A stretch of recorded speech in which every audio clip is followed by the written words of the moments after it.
지난해 고속도로에서 사고를 수습하던 운전자가 사망한 사건이 있었습니다. 당시 2차 사고로 안타까운 목숨을 잃은 건데요. 운전자들의 목숨을 위협하는 고속도로 2차 사고에 대해 낱낱이 파헤쳐봅니다. 고속도로를 주행하던 제보자. 그런데 예측 불가의 사고가 발생했습니다. 2차로와 3차로에서 주행하던 차량이 충돌한 건데요. 사고 목격 후 바로 브레이크를 밟았지만 2차 사고로 이어지고 말았습니다. 블랙박스 보다시피 앞에는 차가 하나도 없었어요. 돌발만 튀어나오니까 그 차를 피하려고 그러다 그랬거든요. 저 소형차 저 박으면 죽겠다 이런 생각한 거죠, 당연히. 브레이크를 밟아도 쭉 밀리면서 그 소형차 박으면 그 사람이 죽을 것 같으니까 핸들을 틀은 거죠. 이번 사고로 제보자의 차량은 앞범퍼가 심각하게 파손돼 수리 중인데요. 약 4천만 원 이상의 견적이 발생했습니다.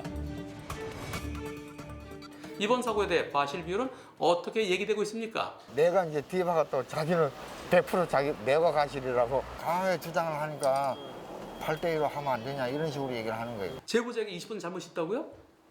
아니 제보자가 뭘 잘못했습니까? 이때 앞에 승용차 들어와요. 시간은 38초입니다.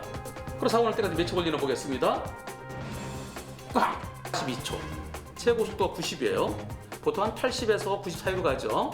8, 90으로 가면서 큰 트럭이 4초 만에 멈출 수 있나요? 도저히 시간과 거리가 부족합니다. 따라서 제보자로서는 방법이 없어요. 그래서 어떻게 하겠습니까? 시간도 부족하죠? 공간도 부족하죠? 도저히 멈출 수가 없었던 상황입니다. 이번 사고 제보자에게 잘못을 찾아볼 수가 없어요. 앞차에 100% 잘못이어야만 되겠습니다. 하지만 야간 고속도로의 경우 낮과 달리 전방 주시거리가 짧습니다. 그만큼 안전거리를 확보하는 것이 중요한데요. 그렇다면 이런 경우에는 과실 비율이 어떻게 달라질까요? 야간엔 달라지나요? 최근 아찔한 사고를 경험한 제보자, 1차 사고로 인해 2차 사고가 발생한 건데요. 그 차가 보이는 게 한 30m, 40m 앞에 가까이 와서야 보이더라고요. 그래서 추돌한 사고였습니다. 과실 같은 거 부분에서 어쨌든 뒤에서 저희가 추돌한 거기 때문에 과실이 더 크게 나온다. 저희가 가해자라고 하는 부분이 좀 억울한 부분이 있어요. 전방 주시거리가 짧아 피할 새도 없이 발생한 사고였습니다. 이번 사고로 제보자 차량은 약 1,000만 원의 수리비가 발생했고요. 상대 차는 폐차를 진행했습니다. 전조등 하얀불 불빛이 많이 가봤자 한 40m, 50m 채 보이지 않습니다. 게다가 미등 켜 있지만 저 후미등 멀리서 볼 땐 잘 안 보입니다. 앞으로 똑바 있을 땐 보이는데 옆으로 돼 있기 때문에 저게 뭐지 하고 오는데 바로 코앞에 저 2차로 차들이 비상등을 켜고 가요. 비상 깜빡이? 왜 저러지? 앞에 뭐 있나? 뭐 있나? 뭐 있나? 속도를 줄였어야 됩니다. 다른 차들이 비상등 켜고 갈 때는 앞에 뭐가 있다는 얘기예요. 이유가 있다는 겁니다.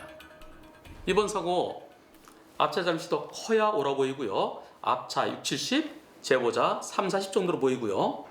최소한 제보자의 잘못이 앞차보다 더 커서는 안 되겠습니다. 다만 야간 고속도로에서 2차 사고 발생 시 100대 0의 과실 비율로 판결된 사례도 있습니다. 얼마 전에 대구지방법원에서는 1차 사고 나서 서 있던 차, 아무런 등도 켜지 않은 차, 그 차를 뒤에서 온 차가 다소 과속해서 들이받았다 하더라도 예상할 수도 없고 피할 수도 없었던 시속 100km를 지켰다 하더라도 도저히 피할 수 없었던 사고다라고 해서 뒷차에게 잘못이 없다는 판결도 있었습니다. 3차, 4차 사고로 이어질 수 있어 더욱 주의가 필요한 2차 사고, 사망사고로 이어질 가능성이 큰 만큼 도로 위 운전자들의 안전한 운전 습관이 매우 절실해 보입니다.